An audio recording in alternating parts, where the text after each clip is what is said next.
Salut, j'ai 25 ans, je suis né en 2000 et j'aimerais vous partager dans cette vidéo quelques notes que j'ai écrites, c'est-à-dire des informations qui vont, je pense, vous aider si vous avez entre, disons, 16 et 35 ans pour non seulement améliorer votre vie, mais également comprendre certains enjeux actuels. Il y a énormément de contenu négatif aujourd'hui sur Internet et les créateurs de contenu, quel que soit leur type, que ce soit des médias, que ce soit des particuliers, que ce soit des youtubeurs, des instagrammeurs, de ce que vous voulez, utilisent le biais de négativité pour vous envoyer de la mauvaise information, pour que vous consommiez leur contenu et pour que fassent de l'argent. Moi, je suis pas là-dedans et je n'aime pas cette mentalité. Je trouve que c'est pas bien d'utiliser l'attention des gens pour leur dire ce qu'ils veulent entendre et pour qu'ensuite eh bien ils soient contents et ils se disent ah bah tiens, c'est vrai que la vie est compliquée, c'est vrai qu'il y a tellement de problèmes aujourd'hui.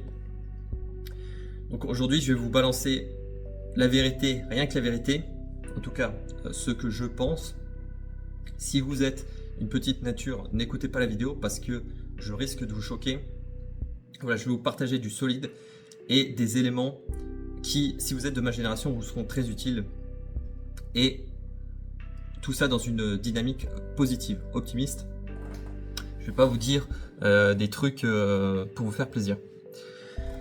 Déjà, le premier problème, je pense qu'on a aujourd'hui, c'est avec les réseaux sociaux. Je pense que c'est le problème numéro 1 qu'on a en tant qu'occidentaux. C'est simple, il y a la majorité des gens qui passent plusieurs heures par jour, entre 6 et 7 heures, sur leur téléphone, y compris les jeunes et en particulier les jeunes, ce qui pose un vrai problème pour se construire un cerveau fonctionnel, pour être efficace et pour faire des choses de votre vie. Si vous savez que vous avez ce problème, et je pense que la majorité des jeunes le savent mais n'en sont pas conscients, parce que s'ils étaient conscients de ça, ils feraient en sorte de régler ce problème. Ils n'ont pas conscience en fait de la gravité, vous n'avez sans doute pas conscience de la gravité de la situation.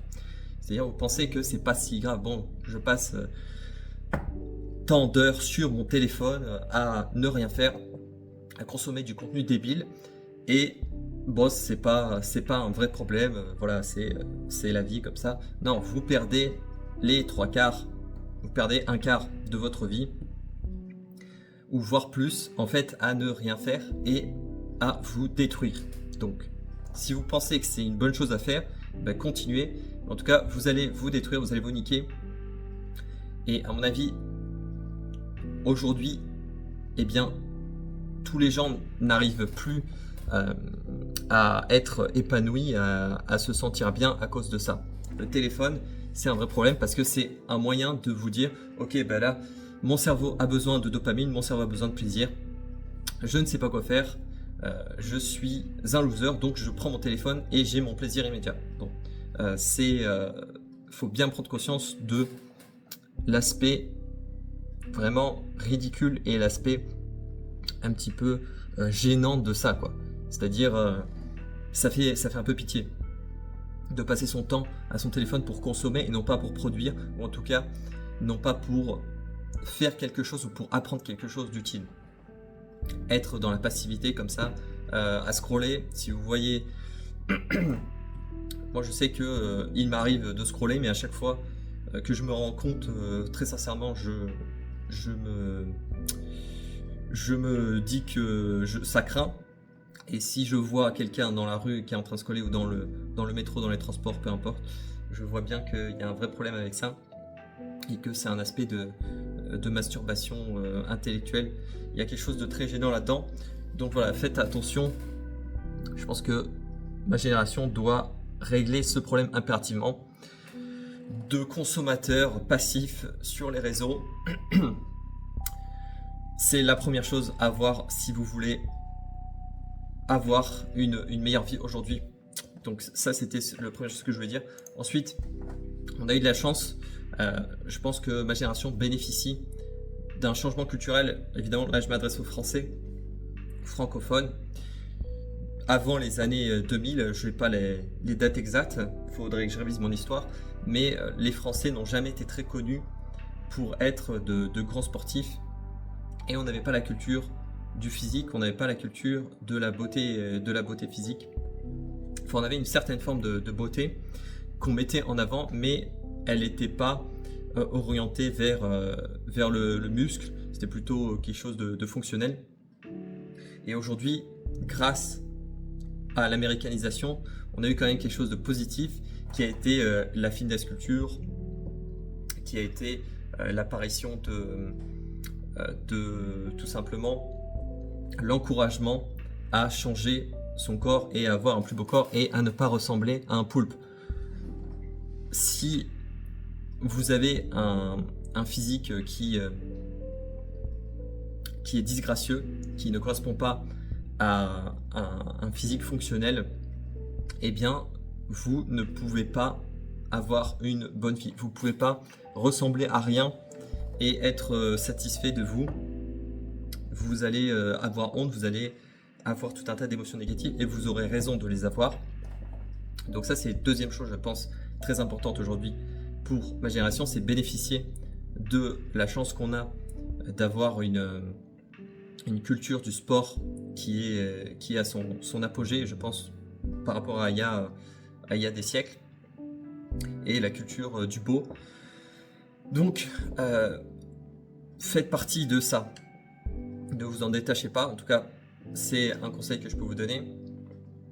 C'est de prendre soin de vous au maximum et d'annihiler vos problèmes. C'est-à-dire de ne pas être là à subir. Vous avez forcément un problème actuellement, quelque chose que vous savez que vous devez régler impérativement.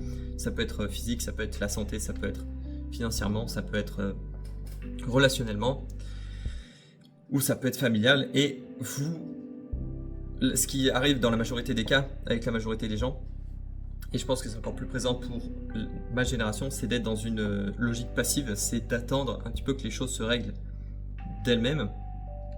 Sauf que ça n'arrive jamais, spoiler alert. Vous êtes responsable, ce qui fait que si vous ne faites rien, rien ne se fait tout seul. Donc prenez la responsabilité. Et j'ai l'impression également que autre chose, mais que ma génération sont un peu vieux dans le cœur. Ils s'amusent pas trop, ils rentrent tôt le soir, et même pas parce qu'ils ont des objectifs, parce qu'ils sont disciplinés, mais parce qu'ils sont bien confort chez eux, et parce qu'encore une fois, on a ce truc du téléphone, des écrans, des films, du divertissement à foison, ce qui fait que on n'est plus obligé d'avoir froid, de galérer, etc. Sauf que ça, c'est malheureusement destructeur.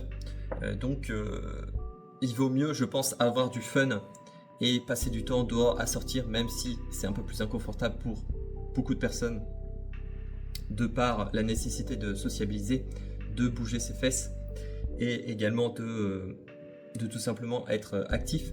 Mais cependant, c'est beaucoup plus satisfaisant de faire ça plutôt que de rester chez soi.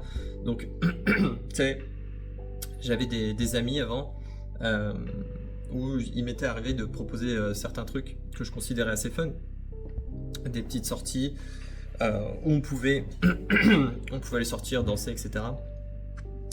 Et puis je me rappelle qu'il y avait quelqu'un qui avait répondu mon âge, 25 ans, qui fait rien de spécial de sa vie, juste un ingénieur comme il y en a tout un tas d'autres. Il avait répondu ouais, mais demain je dois me lever à 9h pour le boulot, un travail de 35 heures semaine, sans grand défi, sans grande complexité, je veux dire, en termes d'énergie, de mentalité à avoir, etc. Et donc, quand tu vois ça, c'est un peu déprimant, quoi. Donc, entourez-vous de gens qui sont un peu flexibles et qui aiment s'amuser et qui aiment faire des choses. Sinon, la vie est quand même vachement ennuyeuse. Après, vous avez l'aspect, évidemment, discipline. Vous avez cet aspect de vous devez vous-même vous forcer à ne pas faire certaines choses. Être une personne fonctionnelle, c'est s'empêcher de faire certaines choses. Si vous faites seulement ce que vous voulez, vous pouvez rien faire. Mais quand même, il faut être en mesure de s'amuser, surtout quand on est jeune. Notre génération, elle sort moins, elle couche moins, elle rencontre moins de gens et c'est déprimant, quoi. Je veux dire, moi j'ai envie de voir des gens, j'ai envie de rencontrer des gens, j'ai envie de m'intéresser aux gens. Et je vois que les gens sont dans leur bulle mentale, sont dans leur propre monde et je sais pas, ils connectent pas à l'extérieur et c'est très frustrant. Donc je recherche des gens personnellement qui sont un peu, qui sont en contact avec la matière, en contact avec l'extérieur et qui veulent se confronter à la réalité et ne pas être seulement dans leurs pensées. C'est quand même assez frustrant. Ensuite,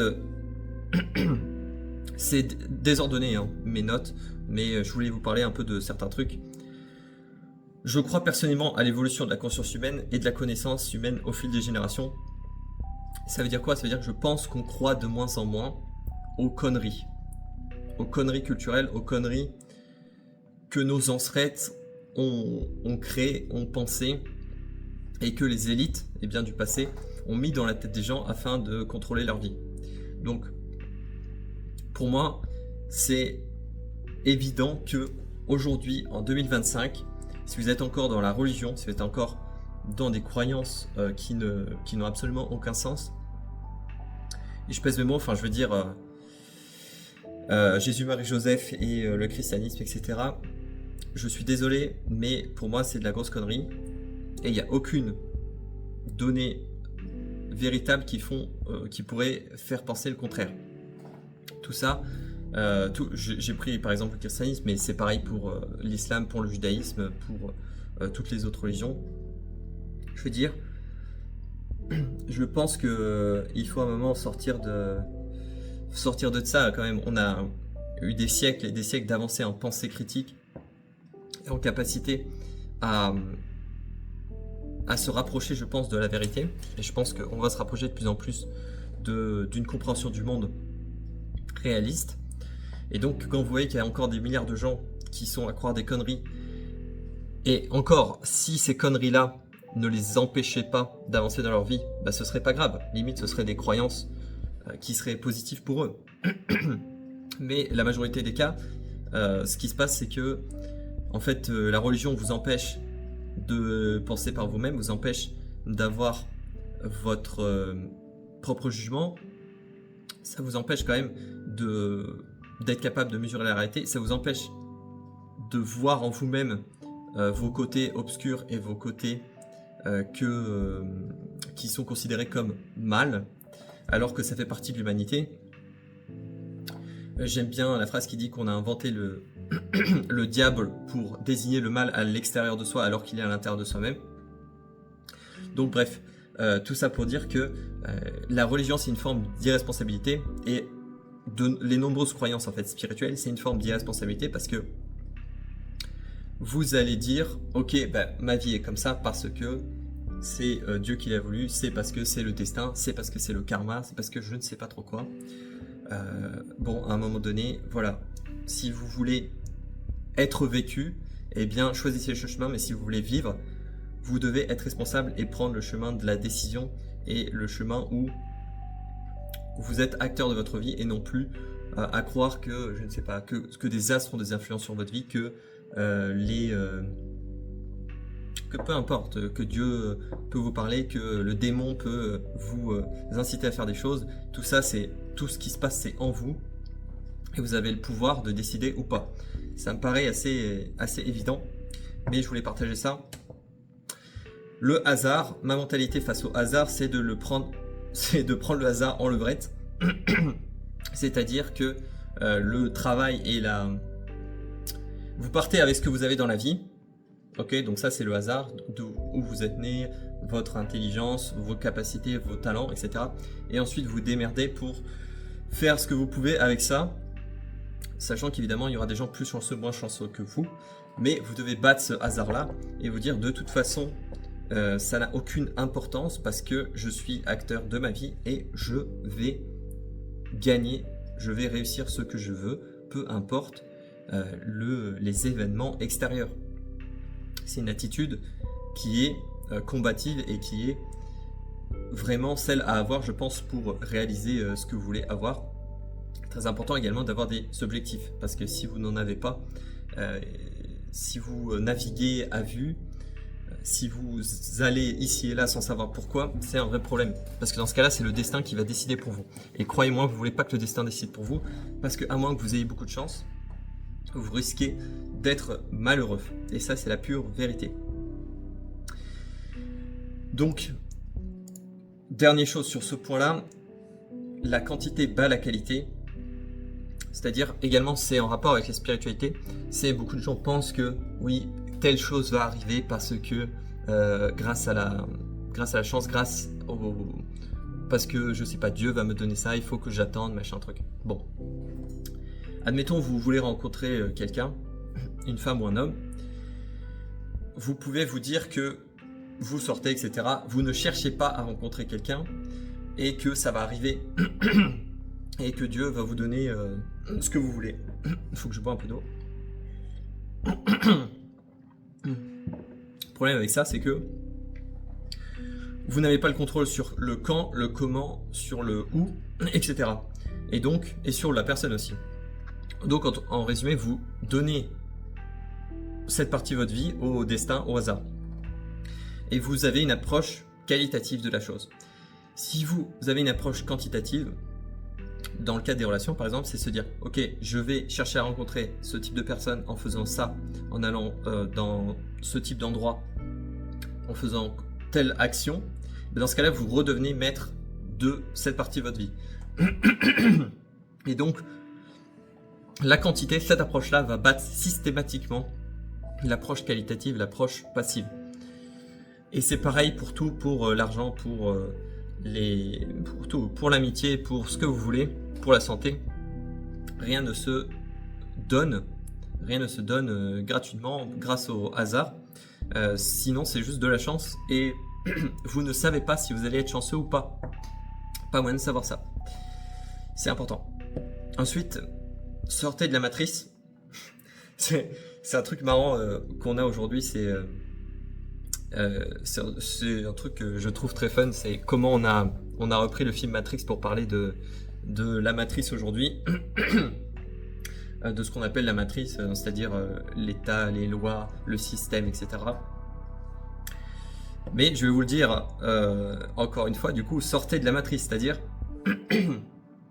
c'est très important de comprendre que vous êtes manipulé par l'État, par les médias, par la pensée collective, par je sais pas quoi.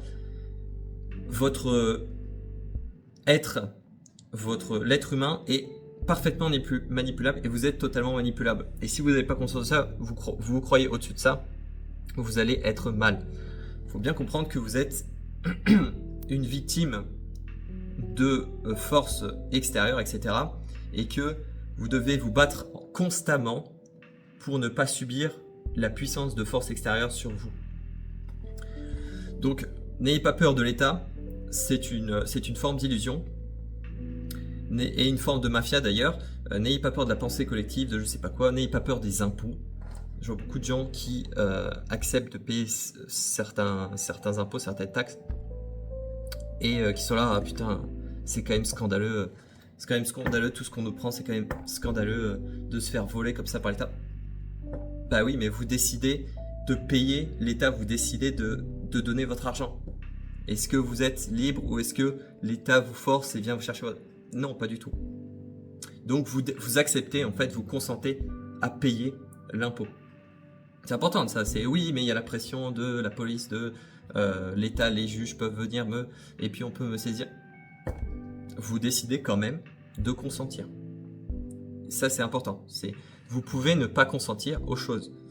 Vous n'êtes pas obligé d'être une victime de l'État, de certaines lois. Vous pouvez être libre de ça. C'est juste, vous devez le décider. C'est tout. Par exemple, à quel point ça a fait pitié et ça fait mal au cœur à beaucoup de gens qui avaient encore un cœur de voir des gens pendant la période Covid se faire vacciner au max, sans broncher, se faire laisser porter le masque dans n'importe quel endroit, en extérieur. En fait, il y avait tellement de conneries, se faire signer un papier aussi, ce genre de choses.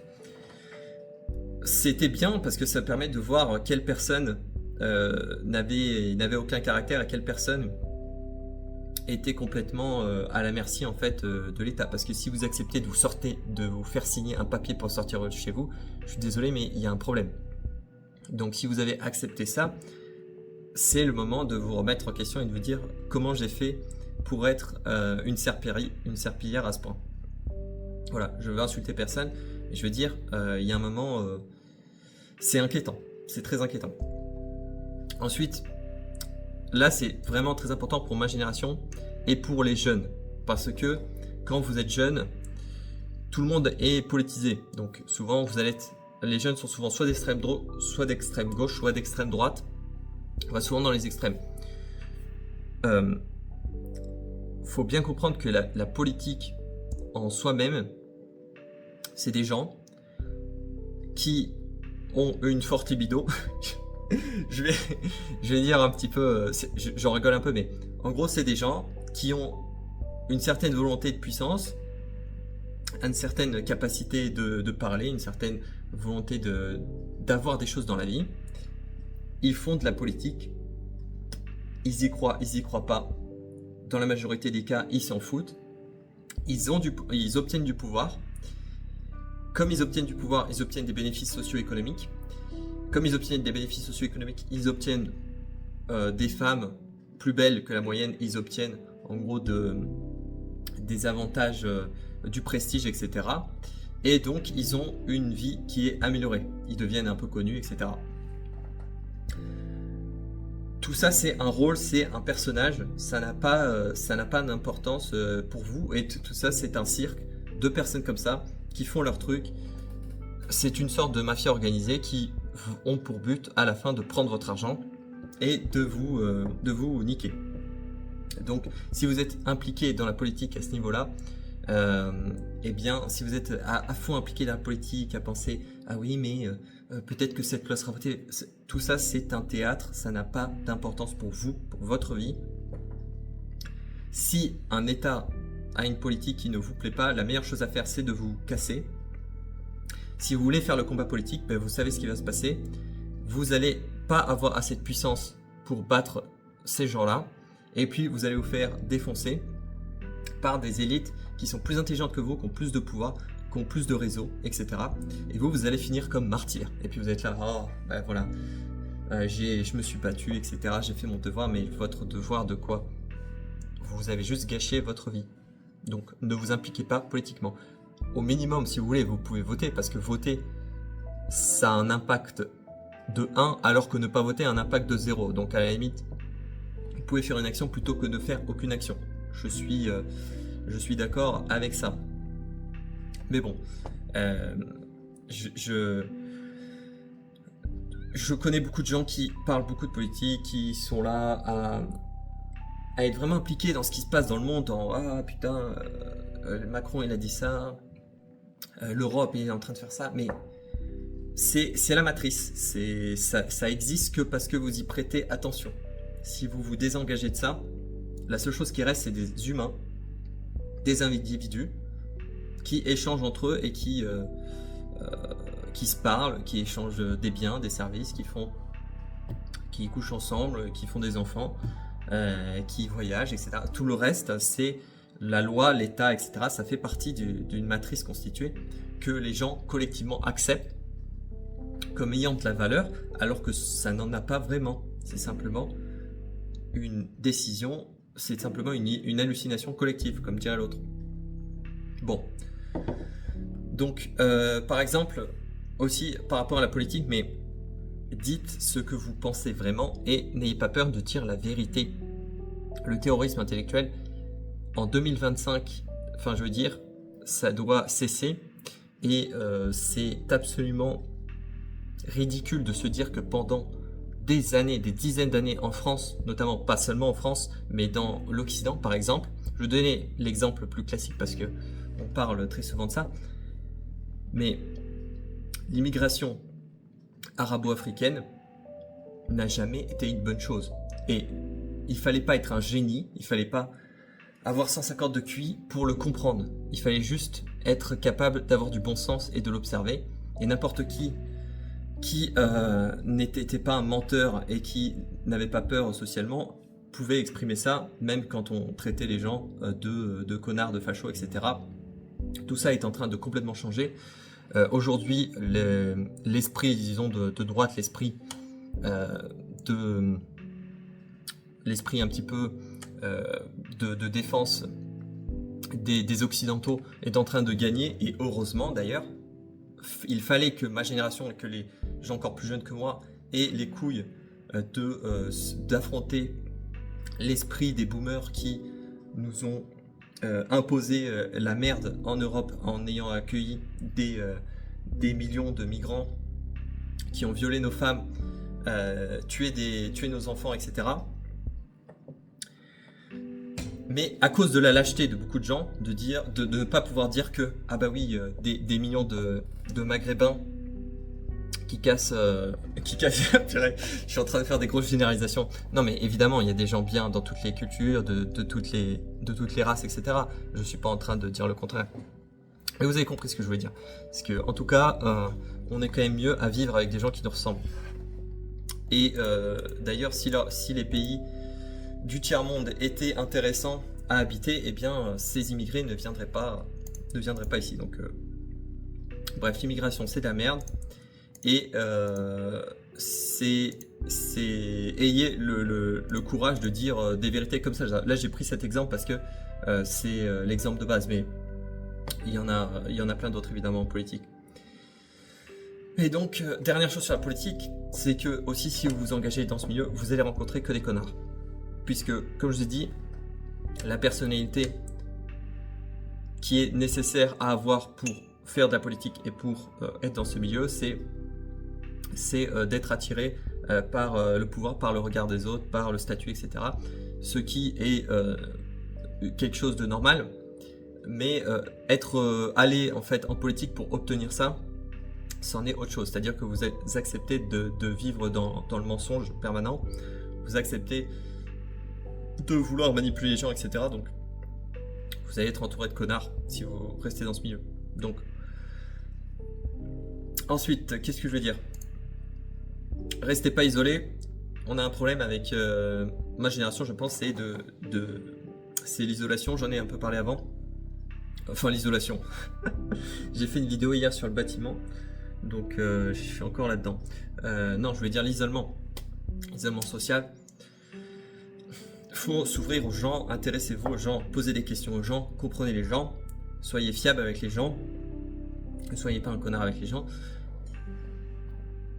Je veux dire, c'est pas normal en fait de vouloir de la solitude. Je vois énormément de personnes en fait qui essayent, qui se renferment sur eux-mêmes, qui évitent de côtoyer trop de gens, alors que c'est beaucoup plus beau et positif de s'ouvrir et d'être capable de rencontrer les gens de tous horizons, de découvrir des cultures, de vouloir essayer de comprendre comment les gens fonctionnent, parce qu'ensuite ça va vous rendre plus tolérant également. Vous allez être moins critique vis-à-vis du monde, parce que vous savez que les gens font ce qu'ils font parce que ils en ont une raison et que c'est compréhensible. Je suis en mesure de comprendre très bien les actions des gens et de comprendre mes propres actions parce que j'ai fait un travail d'introspection et également d'études psychosociales. C'est important de pouvoir s'intéresser réellement aux gens et de sortir un peu de votre petite bulle mentale, de pas vouloir en fait communier, parce que la communion, un truc bien de la religion quand même, c'était cette idée de communion et de se retrouver entre personnes. Et en parlant de personnes, je pense qu'aujourd'hui, là je vais vous donner un code de triche, comme on dit, pour améliorer votre existence, et ça va être applicable particulièrement pour ma génération, ça va être d'avoir un clan, d'avoir un cercle, et de revenir à une forme de tribalisme, c'est-à-dire d'adopter un petit peu la stratégie juive, j'ai envie de dire, c'est d'essayer de trouver des gens qui veulent ce que vous voulez, qui ont un peu vos opinions, qui vous ressemblent également, qui ont votre niveau, et puis d'avancer avec eux et de vous entraider pour avancer plus vite.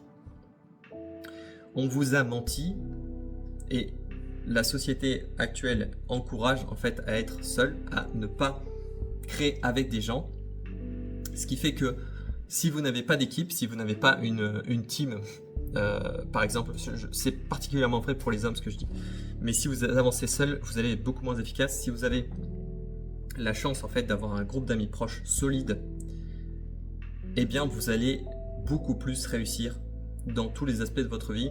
Vous allez être heureux comme jamais, parce que l'amitié également, c'est, je pense, la source première de bonheur. Il n'y a rien de mieux que de communier avec ses amis, donc d'être dans la joie, dans la rigolade avec ses amis. Donc il faut pouvoir partager ça, vivre des choses fortes avec ses amis, tenter des expériences avec ses amis. Je ne vous dis pas de coucher avec vos amis, mais je veux dire de vivre des choses un peu intenses, que ce soit en activité, que ce soit en business, que ce soit en ce que vous voulez. Et d'ailleurs, les dirigeants de ce monde, ceux qui gèrent le monde ont très bien compris ça et fonctionnent en clan, fonctionnent en société secrète, fonctionnent en, comment dirais-je, oui c'est ça, en clan.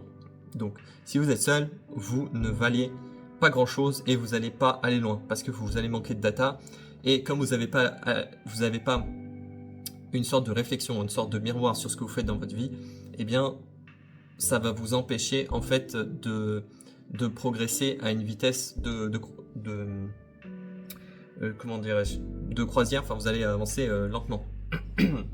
Ce qui est très important, c'est que quand vous avez votre clan, etc., quand vous avez des gens qui comptent sur vous et que vous savez que vous devez faire certaines choses pour atteindre un certain objectif, pour qu'ensuite vous puissiez donner, etc. aux autres, eh bien, vous devenez responsable et fort, et ensuite vous pouvez prendre soin des autres, vous pouvez guider les autres, et vous pouvez être aimé. Vous pouvez ensuite avoir une famille, continuer la vie, etc. Et donc c'est fondamental d'avoir cette responsabilité et cette capacité de savoir et de savoir où vous allez, pour qu'ensuite vous pouvez aider les autres à trouver leur propre chemin, et également à les aider. Parce que si vous avez constamment besoin d'aide des autres, eh bien vous êtes une sorte de parasite, et c'est normal d'avoir à un certain moment donné de sa vie besoin d'aide. Et ensuite, le but de ça, c'est qu'une fois que vous atteignez une capacité dans votre vie, vous puissiez transmettre ce que vous apprenez aux autres pour que la vie continue. Autre truc sur la matrice, mais en gros, vous avez la norme qui vous dit quoi faire. C'est extrêmement puissant, c'est ancré dans votre conscient. Et il y a une forme de manipulation de masse qui est fait par le biais de la culture. Donc c'est pas seulement les religions, mais c'est également les formes de pensée, c'est notre histoire, c'est la morale collective, c'est ce qu'on considère comme étant mal, comment dirais-je, en tant que groupe social, etc. Il y a du mal qui est objectif, donc où n'importe qui de n'importe quelle culture, à part certains tarés, vont vous dire que c'est mauvais, du style, je sais pas, tuer un gosse. Il y a personne tout le monde sait que c'est mal de faire ça. Il y a certaines choses qui peuvent être considérées comme mal par des gens et qui ne sont, qui sont mal seulement de manière subjective.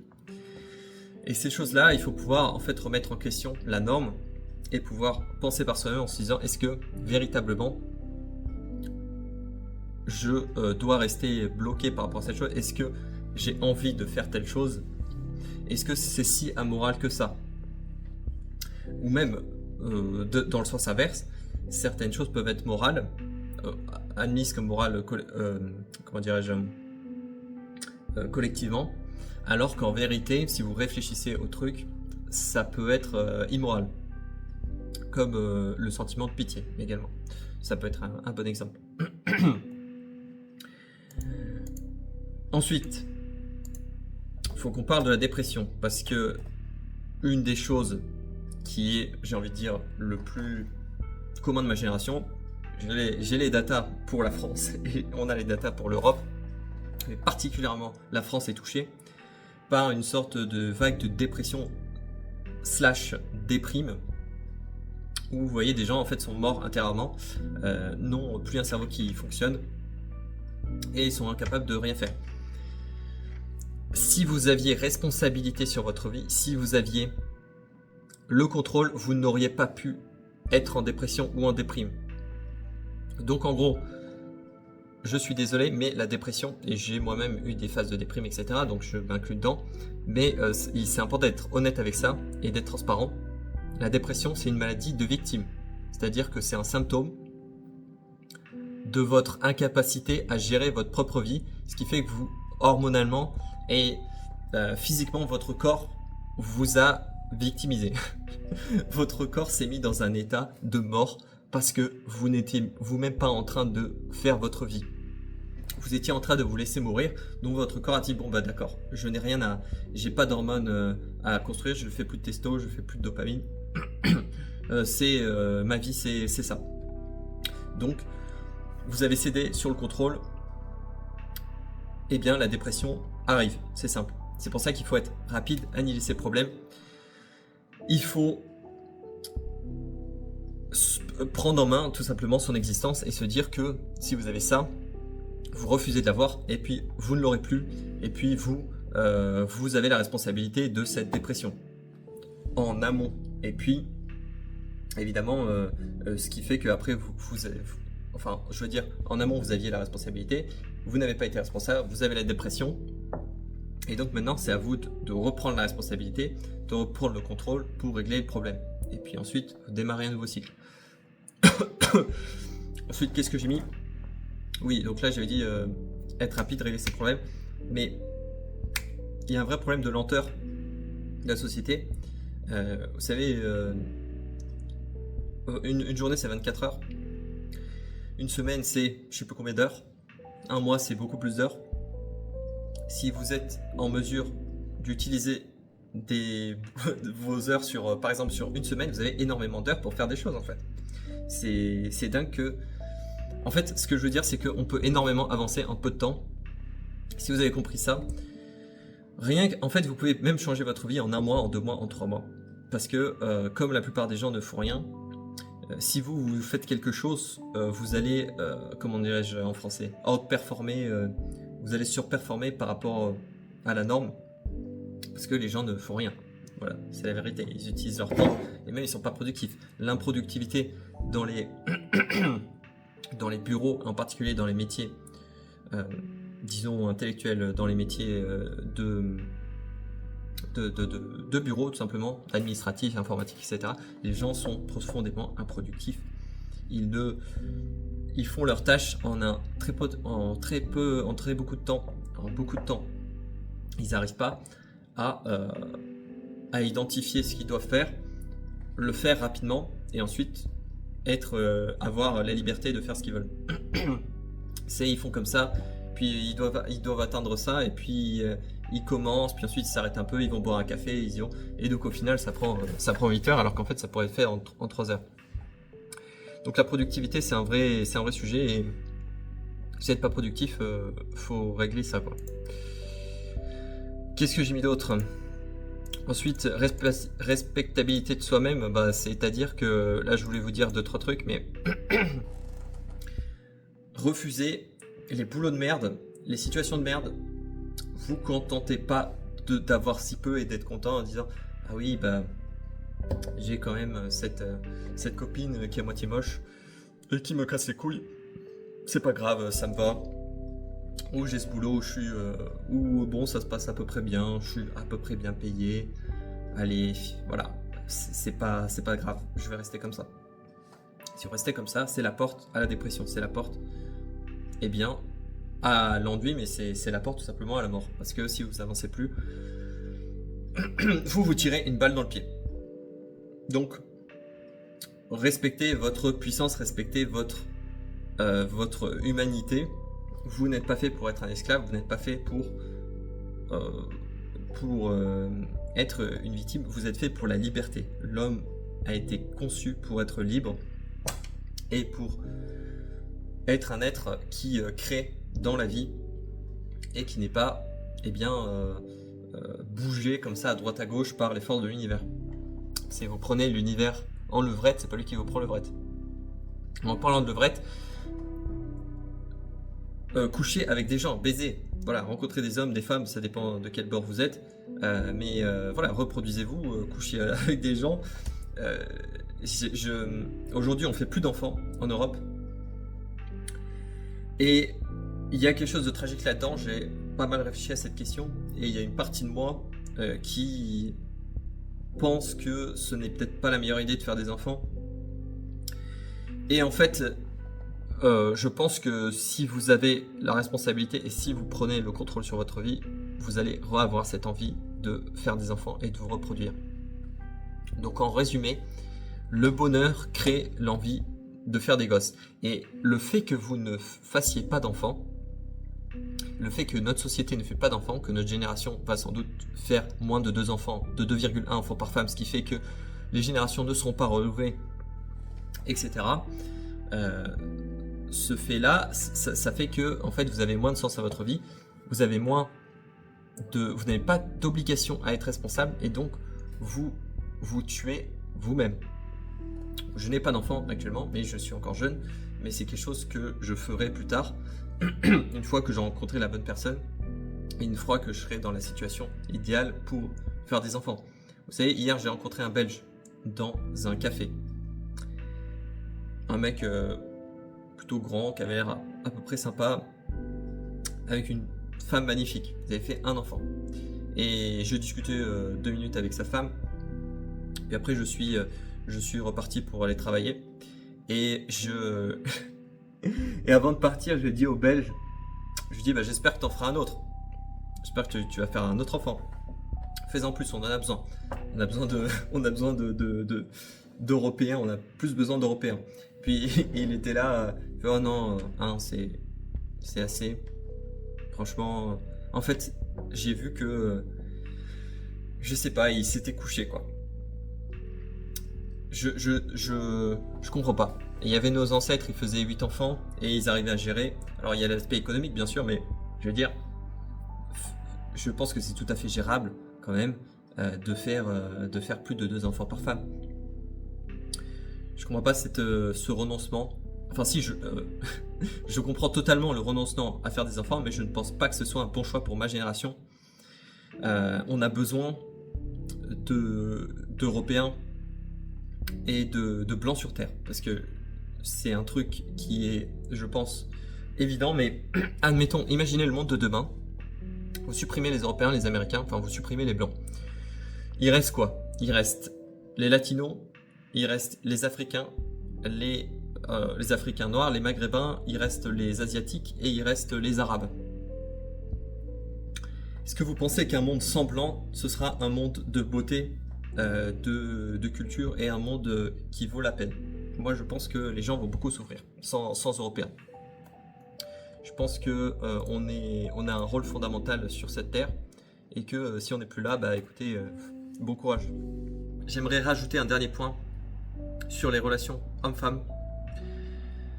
C'est que il va falloir qu'on se réconcilie.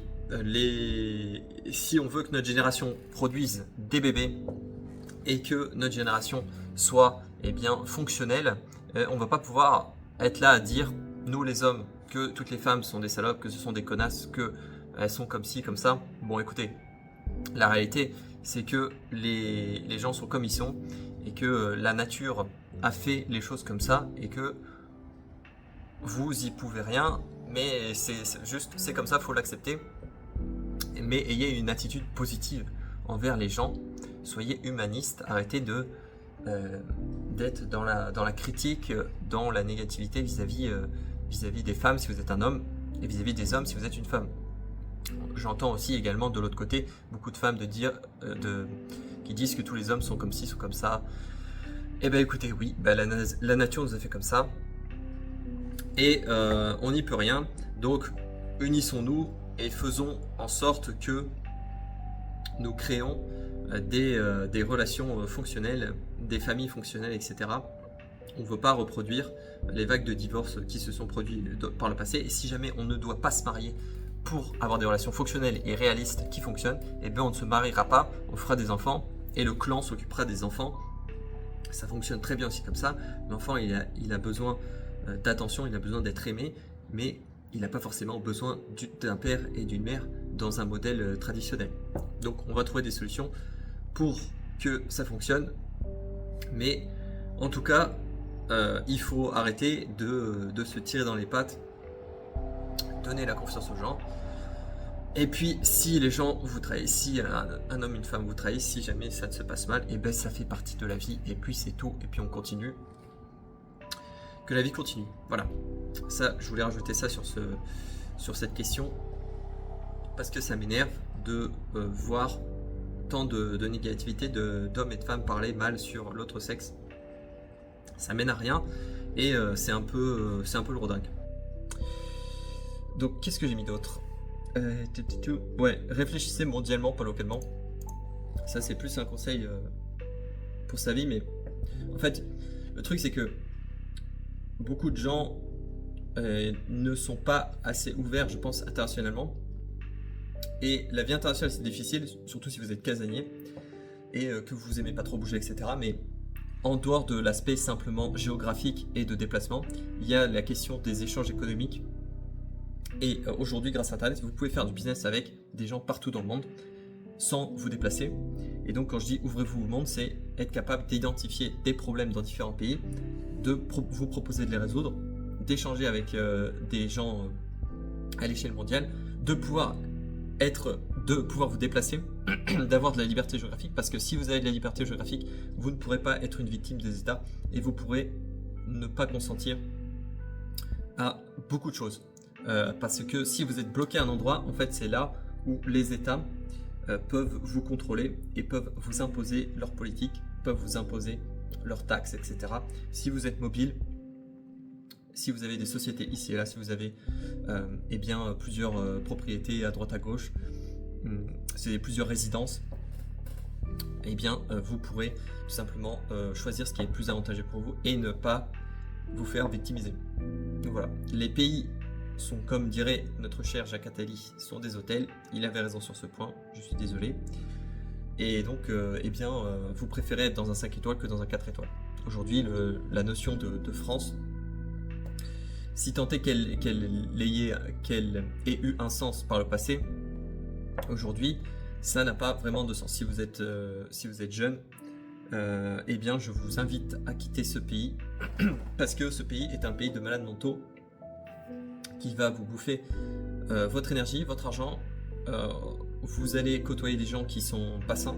Enfin, évidemment, je généralise, mais pour penser, il faut généraliser. Et vous allez rencontrer beaucoup de gens qui sont tout simplement tarés, parce que l'environnement a une influence et vous manipule. Donc si vous êtes dans un environnement de négativité, dans un environnement qui promeut le mensonge, qui promeut une idéologie communiste, etc., eh bien vous allez devenir comme ça et vous allez avoir une vie de merde. Donc voilà, réfléchissez mondialement, pas localement. Ensuite, l'argent. Conseil important pour ma génération. Je suis en train de bosser dessus là, à mort. Il y a 1 million d'opportunités. Vous savez, il y a un paradoxe que j'ai remarqué, c'est que les gens disent « Oh, le monde va mal, c'est difficile de s'en sortir, les salaires sont bas, c'est la galère. » Ils ont raison, le monde va mal, les salaires sont bas, et il est difficile de se faire une place. Mais le paradoxe, c'est que si le monde va mal, ça veut dire qu'il y a beaucoup de problèmes. S'il y a beaucoup de problèmes à résoudre, ça veut dire qu'il y a beaucoup d'argent à faire. Parce que l'échange économique, c'est quoi? C'est simplement quelqu'un a un problème, vous avez une solution, et il va vous payer pour apporter une réponse à sa solution. Pour apporter une solution à son problème. Si vous arrivez à comprendre ça, et ben justement, vous pouvez voir que il y a des opportunités partout, parce que les gens ont des problèmes. Les gens ont des problèmes d'argent, ont des problèmes de santé, ils ont des problèmes relationnels. C'est les 3 plus gros problèmes. Si vous arrivez à les aider à résoudre ces problèmes, il y a de l'argent à faire. C'est tout. Voilà. Donc, je voulais dire, c'est dans cette approche optimiste que je voulais faire dans cette vidéo, c'était de vous montrer que tout peut être... dans le chaos, il y a de l'opportunité. Dans la difficulté, il y a des opportunités. Et il s'agit seulement d'être capable d'identifier, de réfléchir, d'être intelligent. Et si vous n'êtes pas intelligent, demandez à quelqu'un d'intelligent de vous aider. Vas-y. Donc peut-être qu'on va arriver à la conclusion, parce que je suis en train de voir que la vidéo dure 47 minutes là. Et ça va être un peu long. Mais en tout cas, dites-vous bien que c'est important que collectivement, il y a la vie individuelle, et c'est important de se concentrer sur sa propre vie avant tout, mais il y a la vie également collective, et il y a ce que notre génération va laisser. Et on veut pas être comme les boomers, on veut pas être la risée, en fait, on veut pas être comme eux, on veut pas avoir créé ce qu'ils ont créé et ce qu'ils ont détruit.